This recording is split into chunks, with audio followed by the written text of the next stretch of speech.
ప్రతి ప్రార్థన ప్రభు ఆలకిస్తాడు. అయితే ప్రార్థనలో దేవుడు ప్రార్థనలో ఉన్నవారిని చూస్తాడు. ఒక వ్యక్తి ప్రార్థన చేస్తున్నాడంటే అతడిని పరలోకం చూస్తుంది. ప్రార్థన చేసే వ్యక్తుల్ని పరలోకం చూస్తుంది. ప్రార్థన చేసే వ్యక్తుల్ని పరలోకమందున్న దేవుడు చూస్తాడు. అంటే ప్రార్థన ఎవరికీ తెలియకపోవచ్చు. ప్రార్థించే వ్యక్తి లోకానికి తెలియకపోవచ్చు, కానీ పరలోకానికి తెలుస్తుంది. నీ ప్రార్థన ఎవరికి వినబడకపోవచ్చు, కానీ పరలోకమందున్న దేవునికి వినబడుతుంది. నీ ప్రార్థనకి మనుషులు స్పందించకపోవచ్చు, కానీ పరలోకం స్పందిస్తుంది. పరలోకం తిరిగి మాట్లాడుతుంది, అనగా దేవుడు మాట్లాడతాడు. ప్రార్థనలో ఉండటం అంటే ఓ బలిపీఠం మీద నిప్పులు మండుతున్నట్టు అన్నమాట. ఇప్పుడు మనం అందరం దేవుని సన్నిధి అనే బలిపీఠం మీద, మండుచున్న బలిపీఠం మీద నిప్పుల్లాగా ఉన్నాం మనం. ఇప్పుడు నువ్వు ఒక నిప్పువి. ఇప్పుడు హల్లెలూయా, నువ్వు ఒక నిప్పులాగా. ప్రార్థన చేయకపోతే నిప్పువు కాదు. మళ్ళీ ప్రార్థన ఉంటేనే నిప్పులాగా ఉంటావు.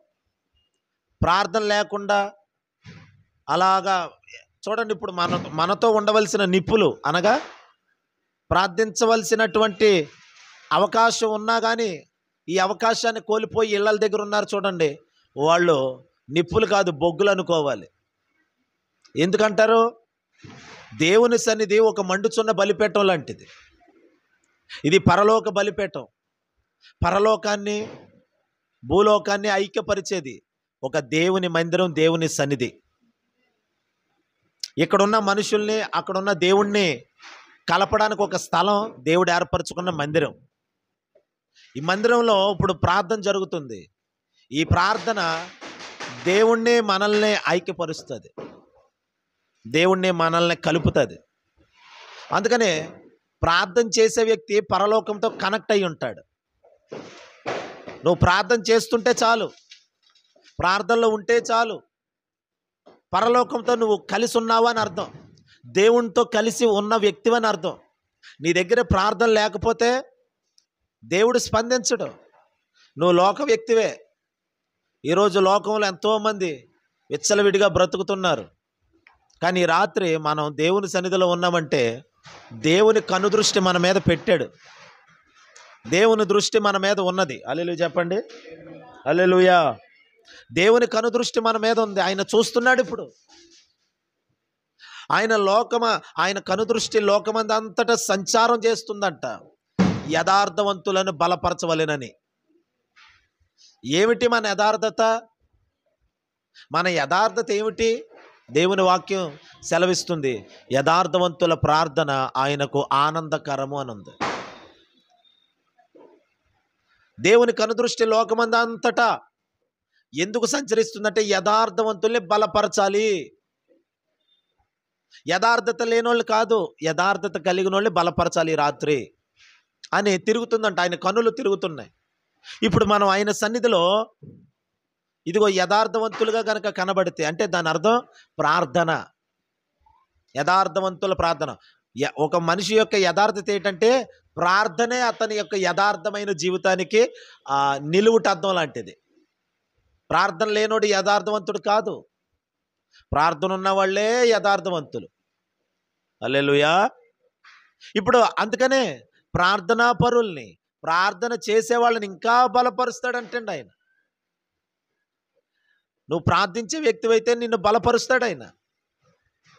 సమస్యలను బట్టి అలిగి కూర్చుంటే దేవుడు బలపరచలేడు, కానీ సమస్యల మధ్యలోనే మోకాళ్ళు వేసి ఇదిగో దేవా నీ చిత్తం ఏమిటి అని అప్పగించుకుంటే ఆయన మనల్ని బలపరచడానికి సిద్ధంగా ఉన్నాడు ఆయన. చూడండి దేవుని బిడ్డలారా, ప్రార్థన చేస్తున్నాడు ఒక వ్యక్తి. అననీయ అనే ఒక దైవజనుడు ప్రార్థన చేస్తున్నాడు. ఈ ప్రార్థన చేస్తున్న వ్యక్తి ప్రార్థన చేస్తున్నాడు కాబట్టి వెంటనే పరలోకం నుండి దేవుడు దిగొచ్చి ఆ అననీయని ఓ దర్శనమిచ్చి మాట్లాడుతున్నాడు. అననీయ అని పిలుస్తున్నాడు. ప్రార్థన ఏమో తన గదిలో చేస్తున్నాడు, కనిపెట్టుకుంటున్నాడు. వెంటనే పరలోకంలో ఉన్న దేవుడు కదిలేడు. ఓ మాట, మన ఇంట్లో ఉంటాం తలుపేసుకొని, ఎవరైనా తలుపు కొడతారు, తీస్తామా తీమా? శబ్దం అయితే ఎవరో చూస్తాం కదండి. తలుపు కొట్టగానే, తలుపు శబ్దం అవ్వగానే అరే ఎవరో వచ్చారు చూడండిరా అని తలుపు తీస్తాం. ఇప్పుడు మనం ప్రార్థన మొదలెట్టామంటే దాని అర్థం పరలోకపు తలుపుల్ని తట్టుచున్నాము అని అర్థం. నువ్వు ప్రార్థన చేసే వ్యక్తివి అయితే ఇక్కడ మోకాళ్ళు వేసి ఇక ప్రార్థన మొదలెట్టావంటే ఇక పరలోకాన్ని శబ్దం చేస్తున్నావు. పరలోకం అంతా నీ స్వరం వినడానికే అందరూ దేవదూతలు ఏమిటి, దేవుడు అలా నిశ్శబ్దంగా ఆలకించడానికి సిద్ధంగా ఉంటాడు. పరలోకాన్ని తలుపు తట్టుచున్నట్టే ఇలా దేవా దేవా అని తలుపు తట్టిన దానితో సమానం నువ్వు ప్రార్థన చేస్తుంటే. అందుకే దేవుడు దిగొచ్చాడు అననీయ దగ్గరికి. అదిగో తలుపు తడుతున్నాడు. ఎవరో? అననీయ. వెళ్ళాలి ఇప్పుడు. దేవుడు వచ్చారు. దేవుడు వచ్చి ప్రార్థనలో ఉన్నవాడిని ఇదిగో నీకో మాట చెప్తాను అని దేవుడు అతనితో మాట్లాడుతున్నాడు. చూడండి ఆ మాట. అపోస్తల కార్యాలు 9వ అధ్యాయము 10-11 వచనాలు. అపోస్తల కార్యాలు 9వ అధ్యాయము 10-11 వచనాలు.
అది కొంచెం అది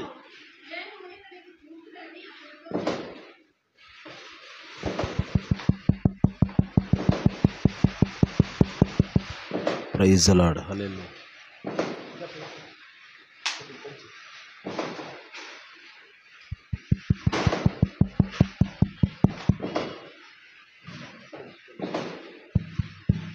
ప్రైజ్ ది లార్డ్. దేవునికి స్తోత్రం. హల్లెలూయా హల్లెలూయా. ఇప్పుడు చూడండి దేవుని బిడ్డలారా, ఇక్కడ అననీయ అనే ఒక శిష్యుడు దమస్కు అనే ప్రాంతంలో ఉన్నాడు. ఈ దమస్కులో ఉన్నటువంటి అననీయ అతడు ఎవరంటే శిష్యుడంట. సౌలు అనే యవనస్తుడు దమస్కులో ఉన్న క్రైస్తవుల్ని సంఘాలన్నిటినీ పాడు చేయడానికి బయలుదేరి వెళ్తున్నాడు. అయితే ఈ లోపల దేవుడు ఆ సౌలుని దర్శించి ఈ యొక్క ఆ ప్రాంతంలో ఒక దైవజనుడు, భక్తి కలిగిన సంఘం, భక్తి కలిగిన సేవకుడు, ఆ సేవకుడిని దేవుడు దర్శిస్తున్నాడు. ఆ సేవకుడు ఖాళీగా లేడు. ఏం చేస్తున్నాడంటే ప్రార్థన చేస్తున్నాడు. అందుకనే ఆ మాటలో 10వ వచనంలో 9-10లో దమస్కులో అననీయ అని ఒక శిష్యుడు ఉండెను. ప్రభువు దర్శనమందు అననీయ అని అతనిని పిలువగా అతడు ఏమన్నాడు? చదవండి. అతడు ఏమన్నాడు? అతడు ప్రభువా ఇదిగో నేనున్నాను. చాలా దేవుడు పిలవగానే పలకడానికి ఒక వ్యక్తి ఉన్నాడండి అక్కడ. ఎక్కడ? దమస్కులో ఉన్నాడు. ఆ ప్రాంతంలో ఉన్న క్రైస్తవుల్ని హింసించడానికి వెళ్తున్నాడు. ఎవరో సౌలు అనే యవనస్తుడు. ఇప్పుడు ఆ ప్రాంతంలో ఒక భక్తి కలిగిన దైవజనుడు ఉన్నాడు. ఓ మాట చెప్పనా, రాబోతున్న కీడు ఎవరైనా కీడు చేయడానికి పరుగులెత్తి వస్తుంటే ఆ ప్రాంతంలో దేవుడు అడ్డుకొని ఆపాలంటే అక్కడ ఒక సరైన సేవకుడు ఉండాలి. ఆ దైవజనుడిని బట్టి దేవుడు ఏం చేశాడంటే దమస్కులో ఉన్న ఏ క్రైస్తవుల మీదకి, భక్తి కలిగిన ఏ ఒక్కరి మీదకి కూడా ఆ సౌలు అనే వ్యక్తి దాడి చేయకుండా దేవుడు ఆపేశాడు. మార్గం మధ్యలోనే ఆపేశాడు దేవుడు. ఇలా మార్గం మధ్యలో ఆపేసి అతన్ని మార్చేసి అతన్ని ఒక ప్రార్థనాపరుడిగా మార్చేశాడు దేవుడు. ఆ సౌలు అనే యవనస్తుడు, హల్లెలూయా చెప్పండి, మార్చేశాడు అతన్ని పూర్తిగా. ఎందుకు అతన్ని పట్టుకున్నాడు అని అంటే దమస్కులో సంఘమైన సేవకుడైన ప్రార్థనా పరులై ఉన్నారు అక్కడ. ఆ ప్రార్థన వలన దేవుడు రంగంలోకి దిగి సంఘాన్ని పాడు చేయాలని వచ్చే సౌలుని ఆపేశాడు. ఇగోండి, దేవుని యందు భయభక్తులు కలిగిన వారు, ప్రార్థనా పరులు ఎక్కడ ఉంటారో అక్కడ దేవుడు దిగొస్తాడు, దర్శనమిస్తాడు, మాట్లాడతాడు. తర్వాత ఆ పట్టణానికి క్షేమాన్ని కలిగిస్తాడు. అల్లరి పుట్టనివాడు, ఆ ప్రాంతంలో నెమ్మది కలుగు చేస్తాడు దేవుడు. హల్లెలూయా. ఈ అననీయ అనే ఈ దైవజనుడు ఏమంటున్నాడంటే ప్రభు పిలవగానే, ప్రభువా ఇదిగో నేనున్నానయ్యా. ఈ రాత్రి దేవుని బిడ్డలారా, మనం ప్రార్థనా పరులమై దేవునితో కనెక్ట్ అయ్యి ఉన్నవారమైతే ఈ రాత్రే ప్రభు నిన్ను పిలవబోతున్నాడు. నువ్వు పండుకున్నప్పుడు, నువ్వు నిద్రపోతున్నావు, కానీ పరలోకమంతా నీ ఆలాపనలో, నీ జ్ఞాపకాలలో ప్రభువే నీ మనసు నిండా ఉన్నాడు. ఆయన వచ్చి నీతో మాట్లాడతాడు ఈ రాత్రి, దర్శిస్తాడు ఈ రాత్రి. విశ్వసించండి. నువ్వు ఎన్ని బాధల్లో ఉన్నావు, ఎన్ని కష్టాల్లో ఉన్నావు, నీ మనసు ఎలాంటి బరువుతో ఉందో, నీ హృదయం ఎంత భారంతో ఉందో, దానిని చూసిన దేవుడు తప్పకుండా ఈ రాత్రి దేవుడు నిన్ను పిలవబోతున్నాడు, నిన్ను దర్శించబోతున్నాడు. నువ్వు నమ్ము, నిన్ను తట్టి లేపబోతున్నాడు దేవుడు ఈ రాత్రి. హల్లెలూయా. నిన్ను తట్టి లేపి నీకు ఒక పని అప్పగించబోతున్నాడు. దేవుడు ఎవరికి పని ఇవ్వబోతున్నాడు తెలుసా? ప్రార్థనా పరులకి పని ఇవ్వబోతున్నాడు ఆయన. హల్లెలూయా. విశ్వసిద్దాం. అందుకనే మీతో నేను, నాతో మీరు, మనం అందరం కలిసి భారంతో ప్రార్థన చేద్దాం, వెనుతిరగక ప్రార్థన చేద్దాం. 3 దినాలు అన్నపానాలు మానుకొని దేవుని సన్నిధిలో రోదన చేద్దాం. ఈ 3 దినాలనే కాదు, హల్లెలూయా చెప్పండి. నేను 100 రోజులు ఉపవాసం ఉండాలనుకుంటున్నాను. కంటిన్యూ ఇలాగే ఈ రోజు నుండి ఒక 100 రోజులు అలాగ దేవుని సన్నిధిలో కనిపెట్టి ప్రార్థించాలని అనుకున్నాను. మీరు ప్రార్థన చేయండి. ఇది ఘనత, గొప్పతనం ఏమీ అక్కర్లేదు మనకి. దేవుడికి మహిమ రావాలి, ఈ పట్టణంలో ఏదో జరగాలి, అంతే. ఏదో జరగాలి, ఈ ప్రజల్లో ఏదో జరగాలి. ఈ పట్టణానికి ఏం జరగాలి? ఒక ఉద్యమం, కడవరి ఉద్యమం రావాలి. ఎక్కడ పీనుగుంటుందో అక్కడ గ్రద్దలు పోగవును అని వాక్యంలో ఉంది. మనం పీనుగ్గా మారితే అదిగో గ్రద్దలు పీనుగు దగ్గరికి వచ్చినట్లుగా దేవుని దగ్గరికి అనేకులు వస్తారు. మనం తగ్గించుకొని దేవుని సన్నిధిలో మనల్ని మనం విరగ్గొట్టుకొని, నలగొట్టుకొని దేహాన్ని ప్రభు సన్నిధిలో ఉంటే దేవుడు గొప్ప కార్యాలు చేయబోతున్నాడు. హల్లెలూయా. అందుకే ప్రార్థన చేయండి, అంతే. నా కొరకు ప్రార్థన చేయండి. హల్లెలూయా. ఈ 3 దినాలు ఇందులోనే భాగంగా ప్రభు చిత్తమైతే నూతన సంవత్సరంలో జనవరి మొదటి వారంలో 21 రోజుల ఉపవాస ప్రార్థనలు కూడా జనవరిలోనే ఏర్పాటు చేయడం జరుగుతుంది ప్రభు చిత్తమైతే. ఆ 21 రోజుల ఉపవాస కూటాల ముగింపుకి నా దీక్ష కూడా, అంటే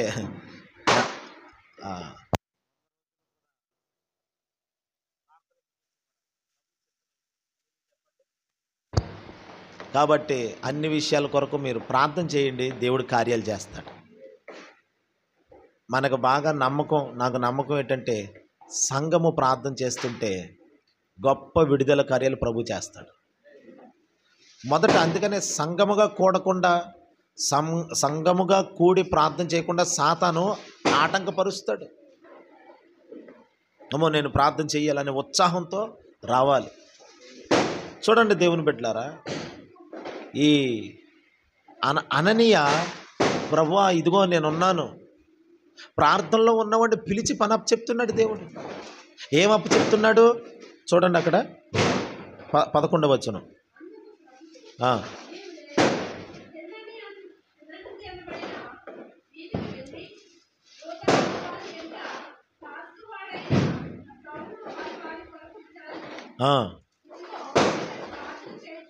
ఇదిగో ఎవరంటండి, ఇక్కడ ఓ మాట చూడండి, ప్రార్థనలో కనిపెడుతున్నాడు ఎవరో అననీయ.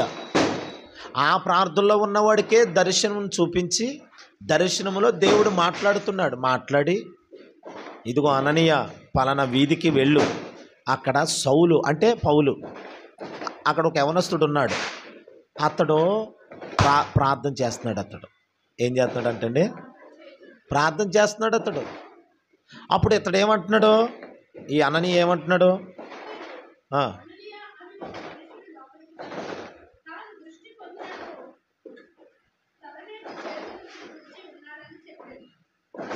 పదమూడవ వచనం. అందుకు అననీయ ప్రభువా అదిగో వినండి, ఈ మనుష్యుడు యెరూషలేములో నీ పరిశుద్ధులకు ఎంతో కీడు చేసి ఉన్నాడని అతని గూర్చి అనేకుల వలన విన్నాను. ఇక్కడ కూడా ప్రార్థన చేసే వాళ్ళందరినీ బంధించడానికి అదిగో చూడండి ప్రభువా అతడు యెరూషలేములో ఉన్న వాళ్ళని చాలా హింసించాడని విన్నాను, సంఘానికి ఎంతో కీడు చేశాడని విన్నాను. ఇప్పుడు ఇక్కడ కూడా నేను సేవ చేస్తున్నా మా సంఘానికి మన క్రైస్తవులందరికీ కూడా హింస కలిగించడానికే అతడు అధికారం పొందాడని కూడా విన్నాను. అలాంటోడు ఇప్పుడు ప్రార్థన చేయడం ఏంటి, అతని దగ్గరికి ఎందుకు వెళ్ళమంటున్నావు నువ్వు అని అడుగుతున్నాడు దేవుడిని అతడు.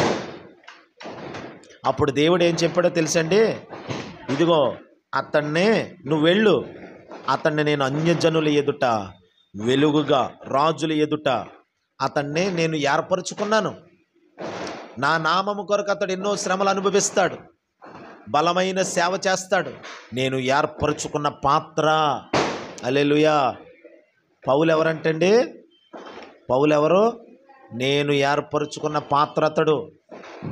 ఒకప్పుడు అతడు నువ్వు అన్నట్టే చేశాడు, దమస్కులోకి ఎంటర్ అవ్వకుండా ఆపింది ఎవరు కాదు, నేనే.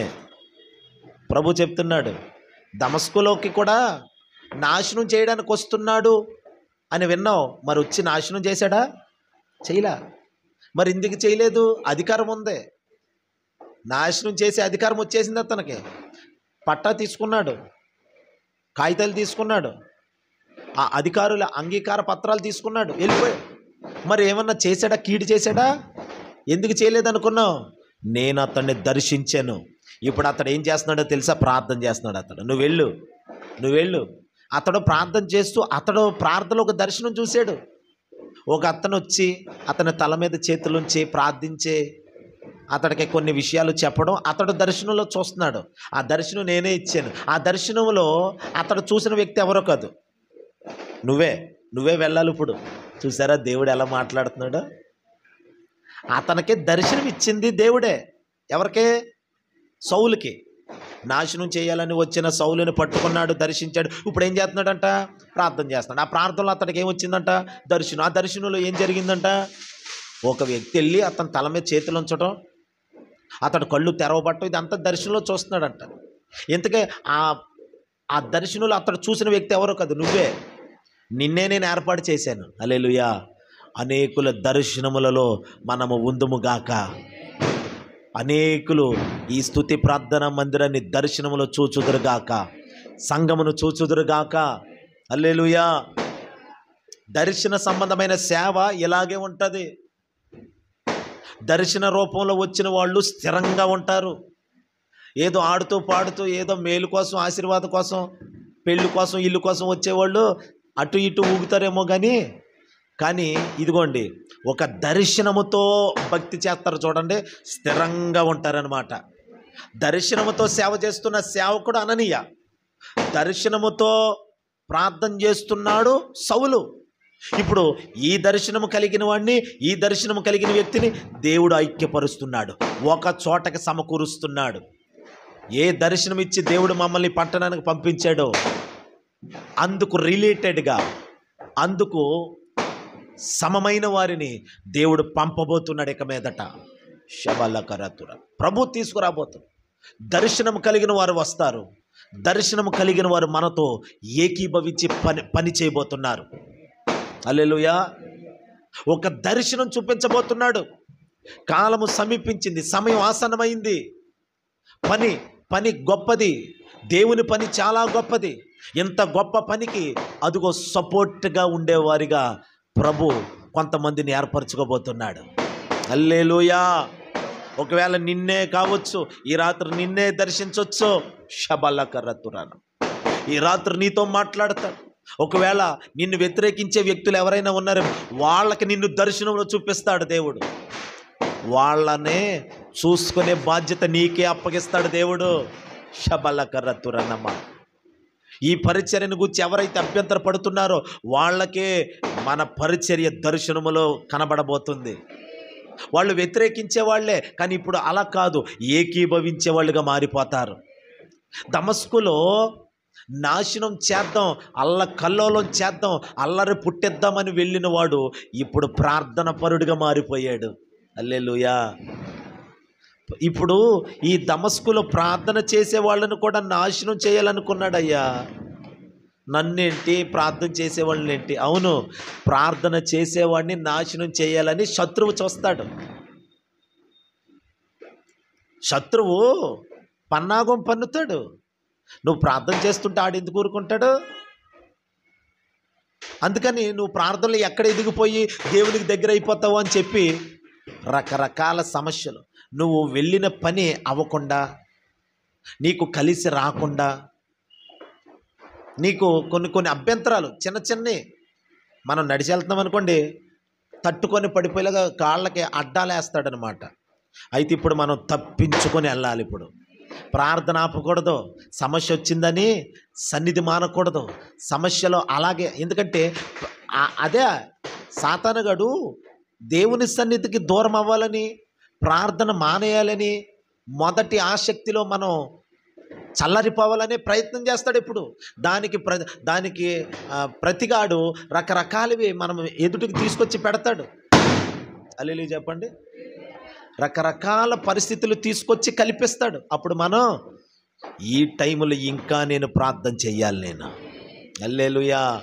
ఇప్పుడు దమస్కుని పాడు చెయ్యాలని, నాశనం చేయాలని, అక్కడున్న వాళ్ళ దేవుని పిల్లలందరినీ నాశనం చేయాలని వస్తున్నాడు అని అక్కడున్న వాళ్ళకి తెలిసిందా లేదంటారా? తెలిసింది. తెలిసిన వాళ్ళు ఏం చేస్తున్నారు? భయపడుతూ కూర్చున్నారా? అయ్యో సౌలు వస్తున్నాడంట, ఇప్పటికే యెరూషలేములో చాలా నాశనం చేశాడంట, తర్వాత ఇప్పుడు ఇక్కడ కూడా వస్తున్నాడు, అతడికి అన్ని పర్మిషన్స్ వచ్చేసినాయి, ఇక్కడికి వచ్చి ఏం చేస్తాడు అయ్యో అని చతికిలు పడి కూర్చున్నారా? ప్రార్థనలో ఉన్నారు వాళ్ళు. ప్రార్థనలో ఉన్నవాడు ఎవరో తెలుసా? సింహము లాంటి వాడు. ప్రార్థనలో ఉన్నప్పుడు, ప్రార్థనలో ఉన్నటువంటి వ్యక్తి నీ మట్టుకు నువ్వెవరో నీకు కనబడకపోవచ్చు. ఏదో సాధారణ చిన్న వ్యక్తిని ప్రార్థన చేస్తాను అనుకుంటావు, కానీ లోకానికి నువ్వు ఎలా కనబడతావు తెలుసా? శత్రువుకి సింహం మాదిరిగా కనబడతావు, ఒక నిప్పు కణమలాగా కనబడతావు. పరలోకం నిన్ను బలిపీఠం మీద ఉన్న ఒక నిప్పులాగా చూస్తుంది నిన్ను. శబలకరతురన. పరలోకం నిన్ను ఒక బలిపీఠం మీద అదిగో మండుతుంది, అదిగో కాలుతున్న నిప్పిది అనుకుంటాడు దేవుడు. అందుకని నువ్వు ప్రార్థన ఆపకూడదు. ఇప్పుడే ప్రార్థన ఇంకా ఫ్లో అధికమైన ప్రార్థన శక్తి కలగాలి నీలో. ప్రార్థన ఏం చేస్తా తెలుసండి? శక్తిని పుట్టిస్తుంది, శక్తివంతులుగా చేస్తుంది. శరీరం బలహీనమే కానీ ఆత్మ బలం పొందుకుంటావు అన్నమాట. నువ్వు ఆత్మలో బలవంతుడు అయిపోతావు. హల్లెలూయా. అందుకని నా దేవుని బిడ్డలారా, ప్రార్థన ఇప్పుడు చాలా అవసరమై ఉన్నది. ప్రభు విన్నట్టు నీకు అనిపించకపోవచ్చు, కానీ ప్రభు ఆలకిస్తున్నాడు. జవాబు కార్యాల రూపంలో రాబోతుంది. చూడండి, కార్యాల రూపంలో జవాబు ఉంటుంది.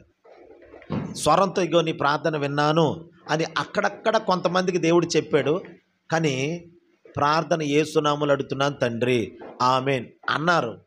ఇంకా ప్రార్థనలు ఏ స్వరం ఏమీ పొందుకోలేదు, కానీ ఆ ప్రార్థన తర్వాత దేవుడు కార్యాలు చేయబోతున్నాడు. హల్లెలూయా. ప్రార్థన ఇలా ముగించాడండి. ముగించగానే చేప కడుపులో ఉన్నటువంటి యోన చేప కడుపులోనే ప్రార్థన చేశాడు. ప్రార్థన చేసి ముగించాడు. చేప ఒడ్డుకు తీసుకొచ్చి కక్కింది. హల్లెలూయా. అతడు సముద్రంలో ఎత్తి సముద్రంలో నుండి ఆ ఓడలో నుండి పడేశారు యోనాని ఓడలో ఉన్నవాళ్ళు ఎత్తి సముద్రంలో పడేయమంటే పడేశారు. పడేసాక అది సముద్రం మధ్యలో జరిగింది ఈ సంభవం. ఇప్పుడు అది మింగేసింది. దేవుడు ఒక తిమింగలాన్ని పంపించాడు, పెద్ద చేపను పంపించాడు. మింగే, తినొద్దు కానీ మింగేసి కడుపులో దాచుకొని చెప్పాడు దేవుడు. హల్లెలూయా చెప్పండి. ఇప్పుడు కడుపులోకి వెళ్ళిపోయాడండి. వెళ్ళిపోయినోడు ఏ ప్లేస్లో ఇప్పుడు ఎక్కడున్నావు, నువ్వు ఎక్కడున్నావు అని అడిగితే చెప్పగలడా? ఏ ప్రాంతం వరకు ట్రావెల్ అయ్యో, అసలు ట్రావెల్ అవుతున్నాడు, అసలు ఎక్కడున్నాడు? చేప మింగడం వరకు తెలుసు. ఇప్పుడు ఆ చేప ఎక్కడుంది? ఇప్పుడు ఆ చేప అది అడుక్కెళ్ళిందా, లేకపోతే అది ఏ ప్రాంతం, అతడు అనుకున్న తర్షీషు వైపు వెళ్తుందా, లేకపోతే దేవుడు అనుకున్న నినివే పట్టణం వైపు వెళ్తుందా? ఎక్కడికి వెళ్తుంది? ఏం అర్థం కావట్లా. అయితే ఇలాంటి సందిగ్ధ పరిస్థితుల్లో, భయంకరమైన ప్రతికూల పరిస్థితుల్లో ఆ చేప కడుపులోనే మోకాళ్ళేసి ప్రార్థన చేస్తున్నాడు. హల్లెలూయా చెప్పండి. మనం ఎక్కడుంటే ఏంటి, ప్రార్థన చేయాలి మనం అంతే. అనుకూలం లేదండి అందుకే ప్రార్థన చేస్తలేదు కాదు. ఆ ప్లేస్ని అనుకూలంగా మార్చుకోవాలి. ప్రార్థన చెయ్యాలి అనే తలంపు పుట్టిందంటే యోనాకి. ఎక్కడికి వెళ్ళాక అమ్మో ఇంత అపాయంలో ఉన్నాను కదా. ఇప్పుడు చూడండి, కొంతమంది వ్యాధి కలిగి మంచం ఎక్కుతారు, ప్రార్థన చేస్తారా? వ్యాధి కలిగి మంచం ఎక్కాక ప్రార్థన చేస్తారా? ఆపరేషన్ అయిందనుకోండి ఉదాహరణకి, ప్రార్థన చేస్తారా? బైబిల్ చదువుతారా? కొంచెం జబ్బు తగ్గాక అప్పుడు వెళ్ళాలి. జబ్బు తగ్గాక అప్పుడు ముమ్మరంగా ప్రార్థన చేస్తాను. ఇదంతా నయమైపోయాక నేను కూడా చర్చికి వచ్చేస్తాను. అంతా తగ్గాక అప్పుడు బైబిల్ చదువుకొని భక్తిగా ఉంటాను. ఇక మీదట ఈ జబ్బు అంతా నయమైపోతే ఇక మీదట దేవుని కోసమే బ్రతుకుతాను. అంటే ఇలాంటి పరిస్థితుల్లో కొంచెం రెస్ట్లో ఉండాలనుకుంటారు, ఇంతకీ ప్రార్థనకు రెస్ట్ ఇస్తారు. ఇతడు యోనా అపాయంలోనే ఉన్నాడు. చేప మింగేసింది, ఏమవుతాడో తెలీదు. ఇప్పుడు ఆ అపాయంలో ఉంటుండగానే ప్రార్థన చేస్తున్నాడు. ప్రార్థన మొదలెట్టాడా? ఈ లోపల ప్రార్థన మరి ఎంతసేపు చేశాడో, ఎన్ని రోజులు చేశాడో, చేప కడుపులో ఎన్ని రోజులు ఉన్నాడో. ప్రార్థన యేసునామములో అడుగుతున్నాను తండ్రి ఆమేన్ అనే లోపల ఒక ఒడ్డు మీద కక్కేసిందండి. బయటకు వచ్చి పడ్డాడు. అరే ఏ ప్రాంతం ఇది? అరే నేను ఎక్కడైతే వాడెక్కానో ఆ ప్రాంతం మీద అంతా అబ్బబ్బడి తెలిసింది. నేను ఎక్కడ తప్పిపోయానో చూడండి, నేను ఎక్కడ తప్పిపోయానో అక్కడికే తీసుకొచ్చి కక్కేసిందంటే ఇది చేప కాదు కక్కింది, దేవుడే నన్ను ఇలా తీసుకొచ్చాడు అంటే తిరిగి మరలా సరి చేయబడాలి. ఎక్కడ తప్పిపోయానో, నేను అలా తప్పిపోయాను కాబట్టే అదిగో వాడలో ఉన్న వాళ్ళందరికీ నా ద్వారా కీడొచ్చింది. ఆశీర్వాదం రాలేదు నా ద్వారా. నేను తప్పిపోయాను కాబట్టి వాళ్ళకి నాశనం వచ్చింది. నేను తప్పిపోయాను కాబట్టి వాళ్ళ మీద సముద్రం కెరటాలు లేచి ఆ వాడను ముంచేపోయినాయి. నన్ను ఎప్పుడైతే ఎత్తి సముద్రంలో పడవేయమన్నానో వాడ క్షేమంగా గమ్యానికి చేరింది. ఇతన్నేమో చేప మోసుకొని వెనక్కి తీసుకొచ్చింది. అలా చెప్పండి. వాడేమో ముందుకు సాగిపోయింది, ఇతడేమో చెప్పండి ఇతన్నే చేప వెనక్కి మోసుకొని వచ్చి ఒడ్డు మీద కక్కింది. ఈ లోపల అతడేమన్నా ఖాళీగా ఉన్నాడా, పడుకున్నాడా? అందులోనే ఉండి ప్రార్థన చేస్తున్నాడు. హల్లెలూయా. నువ్వు ఎక్కడున్నావు అక్కడే ప్రార్థన చేయి. ఏ స్థితి దగ్గర ఆగిపోయావు ఇప్పుడు ప్రార్థన చేయి. ఏ స్థితి వలన నీవు సంకోచిస్తున్నావు అక్కడే ప్రార్థన చేయి. ఆ స్థితిలోనే ప్రార్థన చేయి. ప్రార్థన ఆపకు, ప్రార్థన మొదలెట్టు, ప్రార్థన మొదలెట్టు. ఈ రాత్రి ప్రార్థన మొదలెట్టు. మళ్ళీ ప్రార్థన మొదలెట్టగా దేవుడు నీ ప్రయాణాన్ని ముందుకు తీసుకెళ్తాడు. నువ్వు తప్పిపోయావు కదా, ఆ తప్పిపోయిన అనుభవాన్ని చూపిస్తాడు. ఎక్కడ ఆ చేప తీసుకెళ్ళి కక్కేశాక, నేను ఇక్కడే కదా తప్పిపోయాను, దేవుని దగ్గర, దేవుని సన్నిధిలో ఇక్కడ నుండే కదా పారిపోయాను, అయితే ఇక మీదట పారిపోకూడదు. దేవుడు చెప్పింది వింటాను, నేను ప్రభు చెప్పిన మాట వింటాను, ఆయన చెప్పిన మాటకి నేను చూపుతాను, విధేయత చూపుతాను అని బయలుదేరండి. అదిగో వెళ్ళిపోతున్నాడు. ప్రభువా నువ్వు చెప్పు కదా, నినివేకి వెళ్ళమన్నావు కదా, బయలుదేరుతున్నాను. వెళ్ళి ఆ నినివే ప్రాంతానికి వెళ్ళండి. ఒక్క మాట చెప్పాడు. చూడండి ఆ మాట. యోనా గ్రంథం చేద్దాం, చూడండి. యోనా గ్రంథం 3వ అధ్యాయము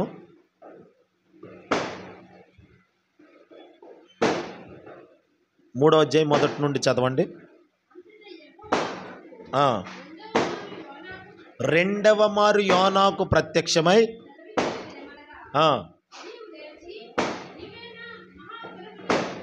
నినివే అనే మహాపురమునకు పోయి సమాచారం దానికి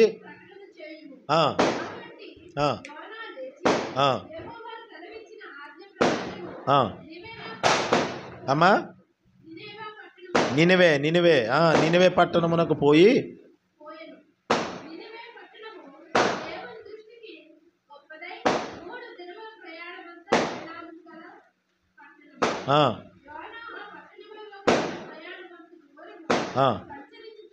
సంచరించుచు, వినండి, ఇక 40 దినములకు నినివే పట్టణము నాశనమగునని ప్రకటన చేయగా. అంతే. ఏమని చేశాడండి? నినివే పట్టణము నాశనం కాబోతుంది. అర్థమైందండి? నినివే పట్టణము నాశనము చూడబోతుంది అని చెప్పాడు. అంతే. ఒక రోజంతా ప్రయాణం చేశాడు ఆ పట్టణంలో. ఒకరోజే సువార్త చేశాడు, ఒక మాటే చెప్పాడు. ఒకే రోజు ఒక్క మాటనే పదే ఇదిగో నినివే పట్టణం నాశనం కాబోతుందని ప్రకటించేశాడు. హల్లెలూయా చెప్పండి. ప్రకటించేశాడు. ఇప్పుడు ఆ ఒక్క మాట విన్నవాళ్ళు ఏం చేశారు? అది చదవండి.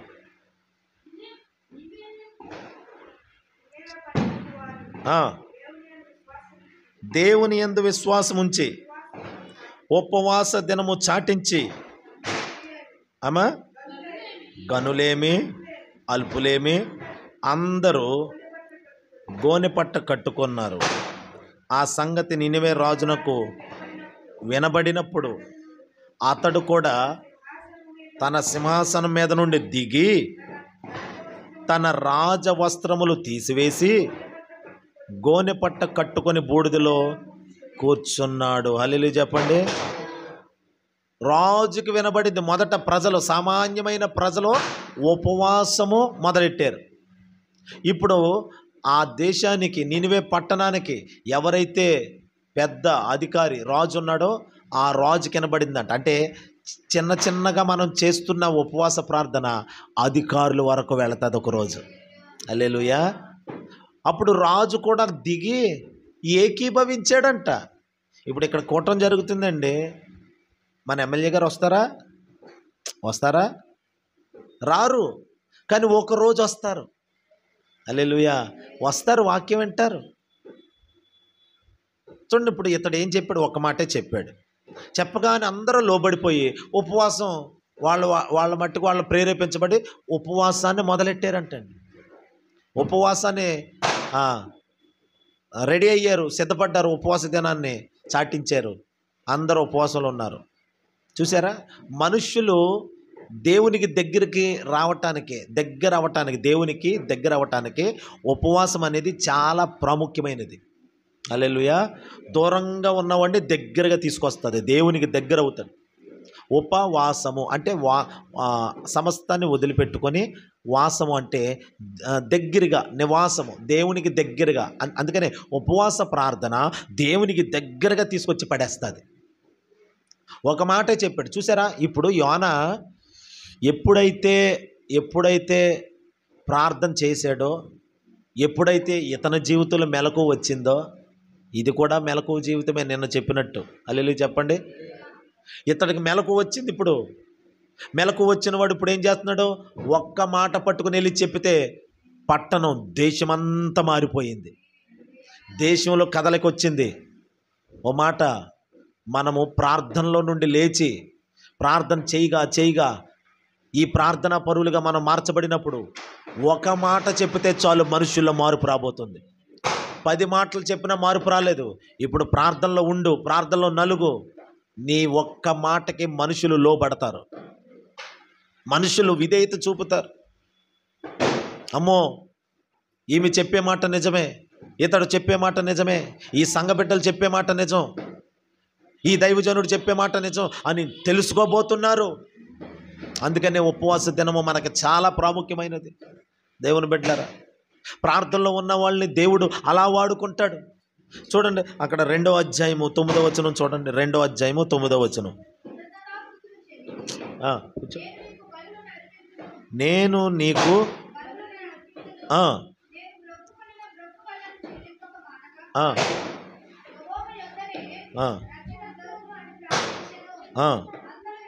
అదిగోండి, యెహోవా యొద్దనే రక్షణ దొరుకును అని ఏం చేశాడు? ప్రార్థన చేశాడు. తర్వాత అంతలో యెహోవా అదే చేపకు ఆజ్ఞ ఇవ్వగా, అదిగోండి యోనాను కక్కేసిందంట. ఇప్పుడు దాకా ప్రార్థన చేసినోడు ఇరుకులో ఉండి ప్రార్థన చేశాడు, ఇప్పుడు ఒక ఒడ్డుకి వచ్చేసాడండి ఇప్పుడు. అందుకనే కీర్తనకారుడు అంటాడు, నేను ఇరుకులో యెహోవాకు మొర్రపెట్టగా ఆయన నాకు విశాల స్థలమందు ఉత్తరం ఇచ్చెను. హల్లెలూయా. ఇరుకులో ఉన్నాడు, సమస్యలో ఉన్నాడు. ఇప్పుడు ఆ నాచు లేదు, ఇప్పుడు ఊపిరాడని పరిస్థితిలో నుండి బయటపడ్డాడు. ఇప్పుడు అది కక్కేసింది. ఇప్పుడు ఏంటి, చేప కడుపులో వెలుగు ఉంటుందా? చెప్పండి ఒకసారి. చీకటి ఉంటుంది, అంత నాచు పట్టేస్తుంది. చేప కడుపులో ఉంటుంది కదా నాచు, వాసన పట్టేస్తుంది. దాని కడుపులో ఎంత జిగురు ఉంటుంది. చెయ్యి కడుక్కుంటేనే 4-5 సార్లు కడిగినా కానీ పోదా వాసన. అంత నీసు వాసన మధ్యలో ఉన్నాడు ఇప్పుడు. అంటే అంత భయంకరమైన శ్రమలో ఉన్నాడు. ఇప్పుడు ఇంత శ్రమలో ఉన్నవాడు ఏం చేశాడు?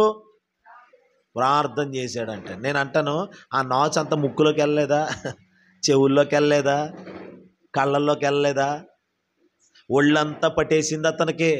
అందుకనే దేవా నాచు నన్ను చుట్టేసింది అయ్యా అని ప్రార్థన చేశాడు. ఆ 2వ అధ్యాయంలో నాచు నన్ను కప్పేసింది.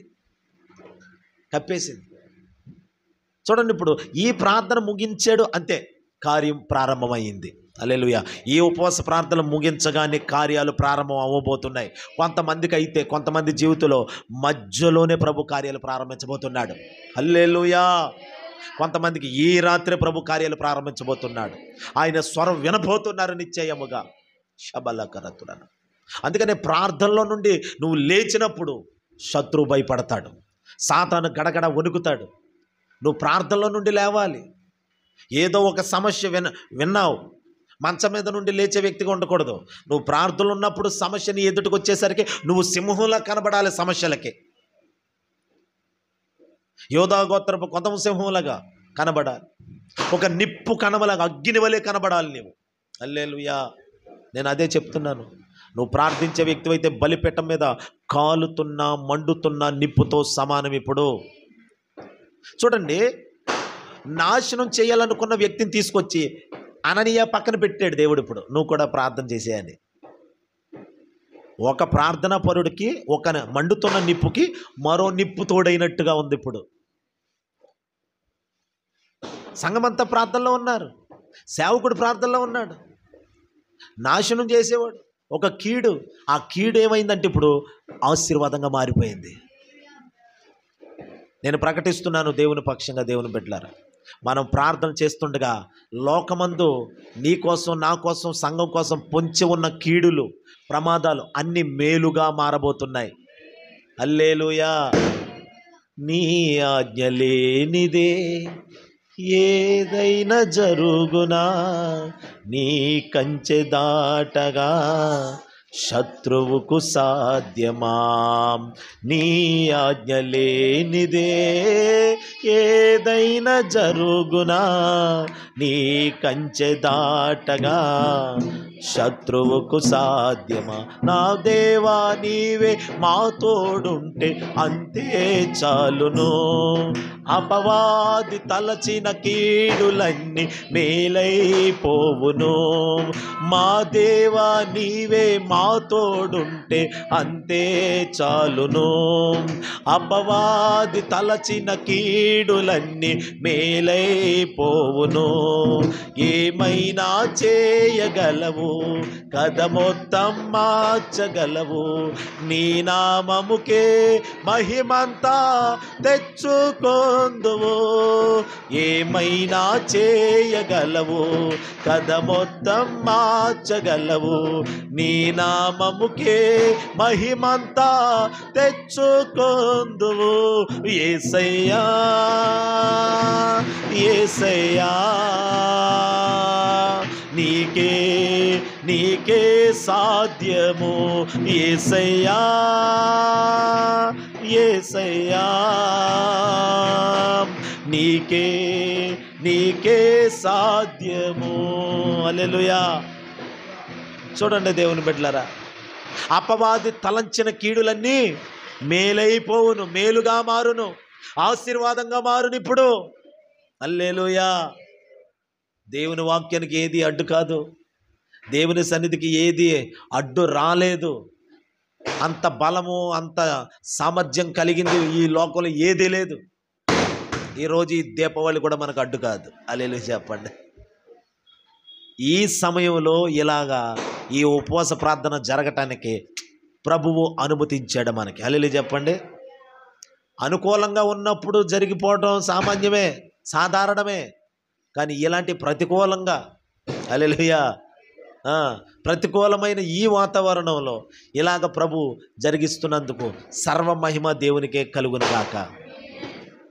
అందరూ అనుకూలంగా ఉంటే అందరూ ఎందుకు దీపావళి అయిపోయాక మనం ఎట్టుకుందాం, వాళ్ళదే మందే, వాళ్ళ పని వాళ్ళు చేస్తున్నారు, మన పని మనం చెయ్యాలి. దేవుని సన్నిధికి ఏది అడ్డు కాదండి. దేవుడే చూసుకుంటాడు ప్రతిదీ. ఏ కీడు రాకుండా, ఏ టపాసం మీద పడకుండా. హల్లెలూయా. దేవుని బిడ్డలారా గమనించండి, ప్రభు మాట్లాడుతున్నాడు. నువ్వు ప్రార్థనలో నుండి లేవాలి. ఇప్పుడు నువ్వు ప్రార్థన కలిగిన వ్యక్తి అయితే బలిపీఠ మీద ఉన్న నిప్పులాగా ఉంటావు. నిన్ను చూసిన సమస్యలు బయట ఉన్న సమస్యలు బయటే పరిష్కారం అయిపోతాయి. సమస్యగా కనబడుతున్న వ్యక్తి, కీడుగా కనబడుతున్నవాడు ఇప్పుడు ఆశీర్వాదంగా మారిపోయాడు. సౌలు, అరే కీడు చేసేవాడండి అతను, లేదు, అతడు కూడా ప్రార్థన చేస్తున్నాడు. అక్కడ అతడు కూడా బలిపీఠం మీద ఒక నిప్పులాగా ఉన్నాడు ఇప్పుడు. హల్లెలూయా. అంటే నీకు ఏదైతే సమస్య పొంచి ఉందో అది మేలుగా మారబోతుంది. ఎప్పుడు? మనము ప్రార్థనలో ఉన్నప్పుడు బయట మార్పులు చేసేస్తాడు. ఏమండి, యోనా చేప గడుపులో ఉన్నాడు, అది ప్రయాణం చేస్తుంది. యోనా ప్రార్థన చేస్తున్నాడు. యోనా ప్రార్థన చేస్తున్నాడు. మరి సముద్రం మధ్యలో నుండి ఎలా రాగలడండి? మరి సముద్రంలో ఎత్తిపడేశారు కదా, సముద్రం మధ్యలో నుండి ఆ ఓడలో నుండి ఎత్తి సముద్రంలో వేసారు. మరి అక్కడ నుండి అలాగ ఈత కొట్టుకొని రాగలడు? ఈత కొట్టగలరా ఏమన్నా? ఏమో ఈత వచ్చో రాదో, అతడేమి ఈత వచ్చినోడిగా కనబడలేదు అతడు. అందుకని దేవుడు ఒక చేపని ఏర్పాటు చేసుకొని అతడు ప్రయాణం చేసి ఒడ్డుకు చేరుకోవాలి, దేవుని చిత్తం చెయ్యాలి, దేవుని పని తుదముట్టించాలి. హల్లెలూయా. ఒక మాట, నువ్వు దేవుని పనిని తుదముట్టించే వరకు దేవుడు నిన్ను విడిచిపెట్టడు, ప్రభువు నిన్ను వదిలిపెట్టడు. హల్లెలూయా. నీతో దేవునికి పని ఉంది, ఆ పని ముగిసే వరకు నిన్ను చెయ్యి విడిచిపెట్టడు. సాతాను అంటాడు నిన్ను వదిలేసి వెళ్ళా అంటాడు. ఏం వదలలేదు, దేవుడు నిన్ను పట్టుకొని ఉన్నాడు. నువ్వు ఆయన చెయ్యి చూడు, ఆయన చెయ్యి ఎక్కడ ఉందంటే నీ చేతిలోనే ఉంది ఆయన చెయ్య. ఇప్పుడు నిన్ను పట్టుకొని ముందుకు తీసుకెళ్తున్నాడు ఆయన. యోనా ప్రార్థన చేయడం మొదలెట్టాడు, చేప ప్రయాణం చేయడం మొదలెట్టింది. ప్రయాణం చేసి యోనాని సురక్షితంగా తీసుకొచ్చి లోపల కొంచెం నాచున్నా, నీశ్వాసనున్నా, జిగురుగా అంతా అంటుకున్నా క్షేమంగా ప్రయాణం సాగింది అంతే. హల్లెలూయా. ప్రార్థనలో ఉన్నవాడికి ప్రయాణం సాగిపోద్దండి. ప్రయాణం సాఫీగా సాగుతుంది యేసునామములో. ప్రార్థన చెయ్యాలని నువ్వు మొదలెట్టావా, ఇక నీ ప్రయాణం సుఖవంతమై యేసునామములో. నువ్వు ట్రైన్ ఎక్కావు, నువ్వు ప్రార్థన మొదలెట్టు. ఒకవేళ ఆ ట్రైన్కి పట్టాలు తప్పిపోయి నాశనం అవ్వబోతుందేమో. అయితే ప్రార్థన పరుడు ఉన్నాడు కదా, ఆ ప్రార్థన పరుని బట్టి ఆ ట్రైన్కి పొంచి ఉన్న ప్రమాదం తప్పిపోతుంది. బస్సు నాశనం కాబోతుంది, ఎక్కడో యాక్సిడెంట్ అయ్యి చనిపోబోతున్నారు బస్సులో ఉన్న వాళ్ళందరూ. ఈ లోపల నువ్వు ఎక్కావా? అయితే నువ్వు ప్రార్థన చేస్తూ ఉండగా, ఓ ప్రార్థన పరుడు అందులో ఉండగా ఆ బస్సుకి అపాయం తప్పిపోతుంది. అపాయంలో ఉండదు ఇక. హల్లెలూయా. క్షేమంగా వెళ్ళిపోతుంది. ఓ ఫ్లైట్లో ప్రయాణం చేస్తున్నారు, ఫ్లైట్కి ప్రమాదం ఉందా? అయితే ప్రార్థన పరుడు అక్కడ ఉండాలి. ప్రార్థన పరుడు ఉంటే ఆ నాశనం తప్పిపోతుంది, ఆ కీడు రాదు, ఆ కీడు కాస్త మేలుగా మారిపోతుంది. హల్లెలూయా. అందుకే నా దేవుని బిడ్డలారా, ఇక్కడ చూడండి, ఇక్కడ ప్రార్థనలో ఉన్న వ్యక్తితో దేవుడు వచ్చి మాట్లాడుతున్నాడు. దర్శనమిచ్చి, ఇదిగో నువ్వు అక్కడికి వెళ్ళు, అతడు కూడా ప్రార్థన చేస్తున్నాడు, అతను కూడా కలుపుకోవాలి. ఇప్పుడు మనం లేదు ప్రభు అతడు వేరు నేను వేరు, లేదు అతడు కూడా మనవాడే, మనవాళ్లే వీళ్ళంతా. ఇప్పుడు టపాసులు పేల్చే సహోదరులందరూ మనవాళ్లే. ఆమెను చెప్పండి. హల్లెలూయా.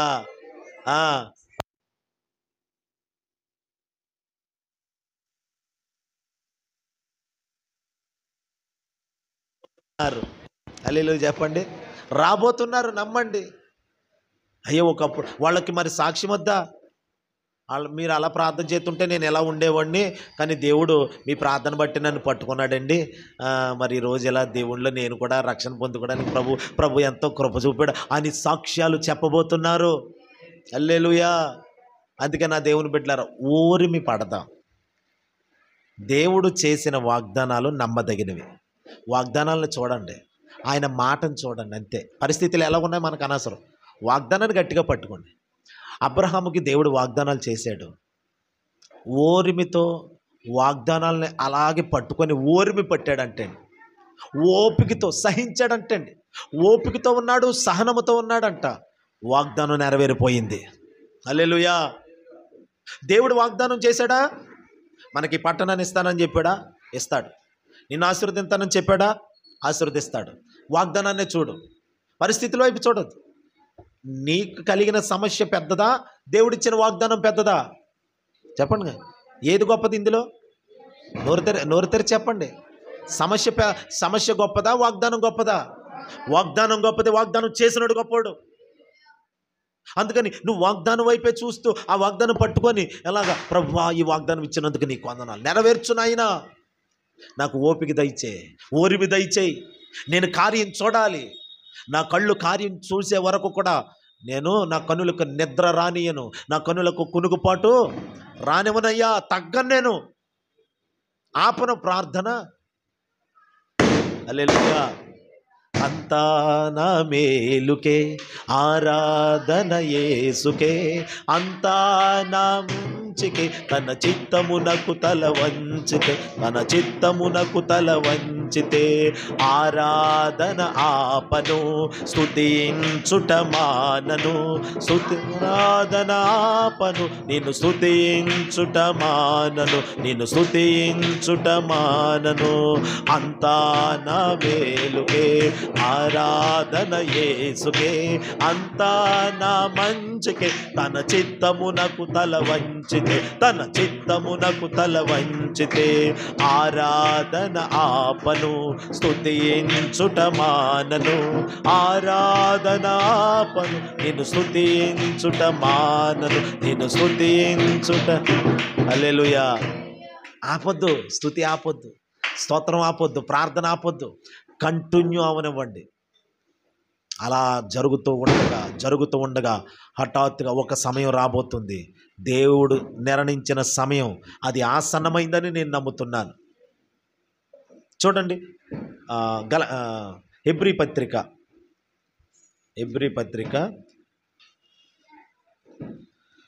6వ అధ్యాయము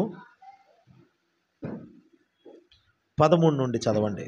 హెబ్రీ పత్రిక 203 కొత్త నిబంధనలో 203 పేజీ నెంబరు, 6వ అధ్యాయము 13, 14, 15 వచనాలు.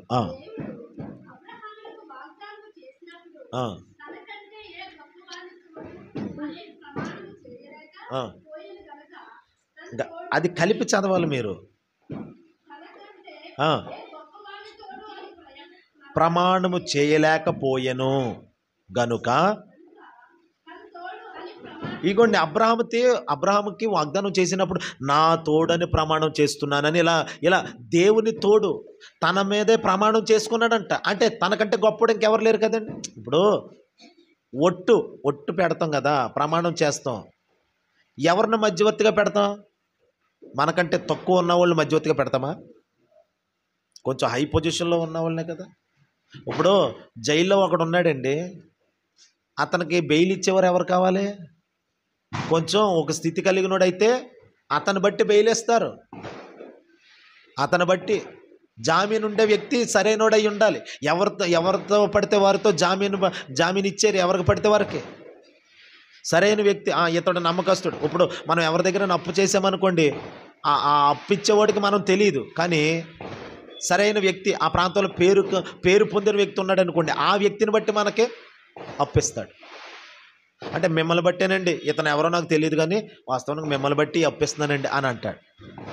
ఇప్పుడు అలాగే దేవుడు అబ్రహాముకి ఇదిగో నిశ్చయముగా నేను నిన్ను ఆశీర్వదిస్తాను, ఈ వాగ్దానం ప్రమాణం చేసి చెప్తున్నాను. ఎవరి మీద ప్రమాణం? ఎవరైనా దేవుడి కంటే హై పొజిషన్ ఎవరైనా ఉన్నారా? చెప్పండి అమ్మా. దేవుడి కంటే గొప్పది ఏదైనా ఉందా? ప్రపంచంలో భూమి మీద ఏదైనా ఉందా? ఆకాశంలో ఉందా? ఏదీ లేదు. అందుకనే నా తోడే. హల్లెలూయా. మరి తన మీదే ఒట్టేసుకొని మరి చెప్పినప్పుడు దేవుడు ఎంత నమ్మదగినోడండి అసలు. ఇంకెంత నమ్మకంగా ఉంటాడు దేవుడి విషయంలో. హల్లెలూయా. నమ్మదగిన దేవుడు. అందుకనే తన మీద ఒట్టేసుకొని మరి చెప్పాడు. చెప్పి ఏమంటున్నాడు చదవండి కిందకి. నిశ్చయముగా నేను నిన్ను ఆశీర్వదిస్తాను, నిశ్చయముగా నిన్ను ఒకటి ఆశీర్వదిస్తాను, రెండు విస్తరింప చేస్తాను. హల్లెలూయా చెప్పండి. ఏం చేస్తాడంట? ఇప్పుడు కొంచెంగా ఉన్నావు కదా, చిన్నగా ఉన్నావు కదా, చేప కడుపులో ఉన్నావు, నువ్వెవరికీ తెలియదు కదా. ఇప్పుడు చేప నిన్ను కక్కేస్తుంది. నువ్వు ప్రార్థనలో ఉన్నావు కాబట్టి ఆ ప్రార్థన బట్టి నువ్వు ఆ ఇరుకులో నుండి, ఆ ప్రతికూల పరిస్థితులు, ఆ శత్రువుల మధ్యలో నుండి బయటకు వచ్చేయబోతున్నావు, విడుదల పొందబోతున్నావు. ఇప్పుడు నువ్వు విస్తరించబోతున్నావు. నీ మాట, ఒక్క మాటకి దేశమే లోబడిపోతుంది, అధికారులు లోబడతారు, మనుషులు లోబడతారు. నువ్వు కదలాలిక మీదట నువ్వు. హల్లెలూయా. నువ్వు విస్తరిస్తావు అని అబ్రహాముకు ఆ రోజు ప్రమాణం చేశాడు దేవుడా. చదవండి 15వ వచనం. ఆ మాట నమ్మి, అంటే ఎవరు? అబ్రహాము ఓర్పుతో సహించి ఆ వాగ్దాన ఫలము పొందాడా లేదండి? చెప్పండి. పొందుకున్నాడండి. వచ్చేసింది ఆశీర్వాదం. అంటే మనం ప్రార్థన తగ్గకుండా చేస్తూ ఉంటే, కనిపెట్టుకొని చేస్తుంటే మనం ఓడిపోం. మన సమస్యలే ఓడిపోతాయి, శత్రువులే ఓడిపోతారు, నీ ప్రతికూల పరిస్థితులే ఓటమి పాలవ్వబోతున్నాయి. హల్లెలూయా చెప్పండి. దేవుడు అబ్రహాముని గెలిపించాడు. దేవుడిచ్చిన మాట ప్రకారంగా చేసి నిరూపించేశాడు దేవుడు. అందుకని ఈ లోపల అబ్రహాముకి ఏం అవసరమైంది? ఓపిక, ఓర్పు, సహనం.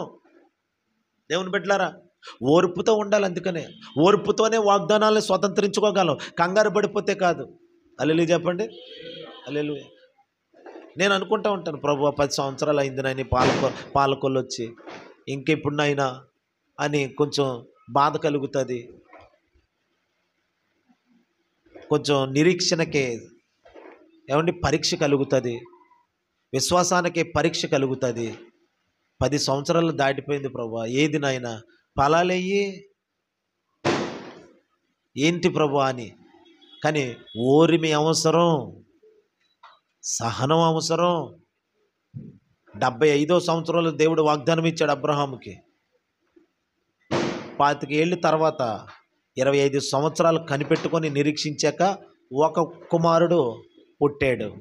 ఆ ఒకని ద్వారా భూమి మీద సంతానములు బయటకు వచ్చినాయి. ఆ సంతానం ఏదో కాదు, క్రీస్తు అనబడిన యేసు. యేసయ్యని ఇప్పుడు ప్రపంచం అంతా ఆరాధిస్తున్నారు. హల్లెలూయా. యేసయ్యని ఆరాధిస్తున్నాడు. ఇప్పుడు ఆ యేసయ్య అబ్రాహాము గర్భవాసము నుండే వచ్చాడు. అబ్రాహాము తర్వాత ఇస్సాకు తర్వాత యాకోబు, యాకోబు తర్వాత యోధా, అదే యాకోబు కాలంలో 12 మంది, 12 మందిలో యోధా పుట్టాడు. యోధా వంశంలో నుండే దావీదు వచ్చాడు. దావీదు వంశంలో నుండే యేసుక్రీస్తు వచ్చాడు. హల్లెలూయా. అదే సంతానం అంటే. ఈ సంతానము రావాల్సిన సంతానము వచ్చేసింది. ఇక అబ్రహాము జీవితంలో వాగ్దానం ఫుల్ఫిల్ అయ్యింది. ఇప్పుడు పూర్తి చేశాడు దేవుడు వాగ్దానం. అంటే చూసారా ఎంత గొప్ప వాగ్దానమో అబ్రహాముకి. హల్లెలూయా చెప్పండి. ఎంత గొప్ప వాగ్దానం చేశాడు. అయితే ఎలా పొందాడు అని అంటే ఓపిక పట్టాడు, ప్రార్థనలో కనిపెట్టాడు, స్తుతించాడు, సహించాడు. మనం పొందుకుంటాం ఖచ్చితంగా. నా దేవుని బిడ్డలారా, ప్రార్థనా పరులకి పని అప్పగించబోతున్నాడు దేవుడు. ప్రార్థనా పరులు తట్టి, ఇదిగో నువ్వు ఆ పంచే, నువ్వు ఈ పంచే, నువ్వు ప్రార్థన చే, నువ్వు ఒకవేళ ఏదైనా పని లేకపోతే ఇగో నువ్వు ఆ పనిలోకి వెళ్ళు, ఈ పని చేసుకో, నువ్వు ఇది చెయ్యి అని ప్రభు అప్పగించబోతున్నాడు, అధికారం ఇవ్వబోతున్నాడు. హల్లెలూయా. అందుకనే ఇప్పుడు అననీయ బాప్తిస్మం ఇచ్చాడు. ఎవరికే? పౌలుకి. పౌలు ఎంత గొప్ప సేవకుడండి. హల్లెలూయా చెప్పండి సరే. పౌలు ఎంత గొప్ప దైవజనుడు. 14 పత్రికలు రాశాడు. సేవ చేస్తే పౌలులాగా చేయాలనుకుంటారు భూమి మీద ఉన్న ప్రతి సేవకుడు. అలాంటి పౌలు గారికి బాప్తిస్మం ఇచ్చి అతన్ని బలపరిచిన సేవకుడు ఎవరు? అననీయ. హల్లెలూయా. మరుగై ఉన్నాడు అననీయ. హల్లెలూయా. మనం మరుగైనా కానీ మనలో నుండి పౌలులు లేచుదురుగాక.